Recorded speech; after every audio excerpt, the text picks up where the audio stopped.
I did see some analysis today, Stephen, where they pointed out clearly that the United States voting is not compulsory, unlike in Australia. And the analysis was that up to 45% of Americans don't even bother to turn out and vote in a presidential election. But this threat to Donald Trump to throw him in jail on what a lot of people are saying are trumped-up charges might encourage a lot of that 45% to come out with a protest vote and put in a vote for Donald Trump. Do you think that's reasonable analysis, a reasonable assessment of what might happen? It has that potential impact, Steve, but I think the major impact of the Trump conviction is going to be on the Republican base, the hardcore MAGA Trump supporters. After all, you will recall that in Iowa in 2016, Trump made the observation that he could go out into Fifth Avenue in New York City, shoot someone, and he wouldn't lose any support. That observation's been validated on more than one occasion. But the key here is, does the Biden campaign rebuild support in the middle ground amongst independents and the less engaged?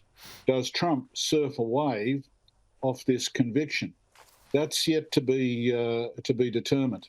But in a voluntary voting system, it's the mobilisation of the vote, as you said, that really determines the outcome. That takes us into the middle ground, and how the middle ground reacts, how independents react, is going to determine the outcome. And the outcome of this case, like the others, is really dependent entirely upon the election in November.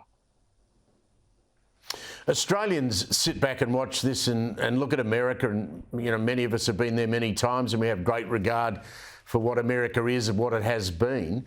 And we say, surely a country like that, that's produced so much brilliance over time, can find a better two candidates to stand for president. One, an 82-year-old who I pointed out can barely walk and seems off the planet most of the time, and the other man, now a convicted felon who has been found guilty of paying off a sex worker to hush it up. Why does the American system, or how is it that it's tossed up such poor candidates this time around, and in fact during the last election?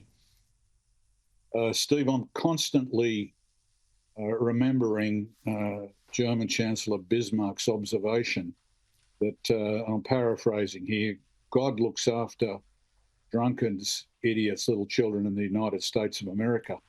Sometimes that strikes me as closer to the mark than we might like. The problem is the American political class, not only at the presidential level, but in the Congress and elsewhere, does not renew itself. There's not been a process of regeneration.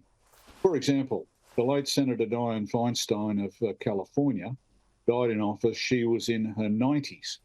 It's routine to find people on both sides of the aisle, the Nancy Pelosi's, the Mitch McConnells, who are really senior and should have retired some years ago. So we have a circumstance at the moment where Joe Biden is clearly frail, and Donald Trump, I suspect, has his best years well behind him, if ever they existed.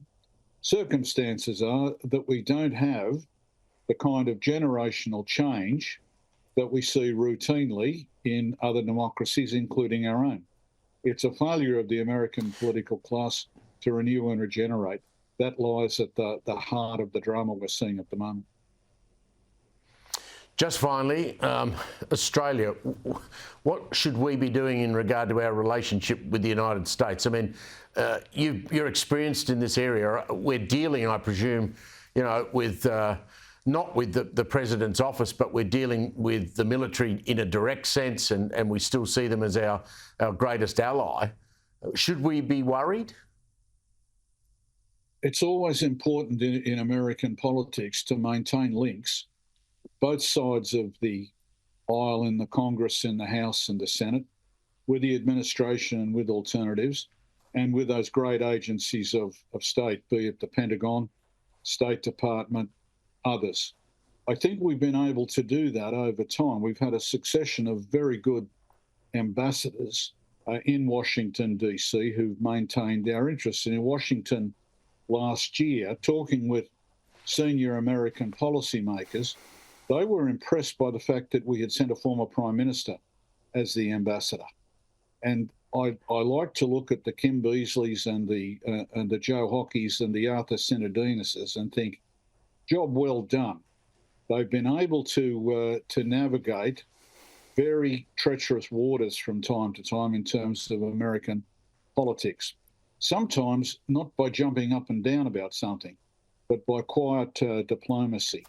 And as one senior American trade negotiator said one time, I recall, the good thing about the Australians is they always have your back. We have that reputation for being a very reliable ally. We can raise issues that are difficult and make forceful arguments, but we don't seek to occupy the front page of the New York Times or the Washington Post.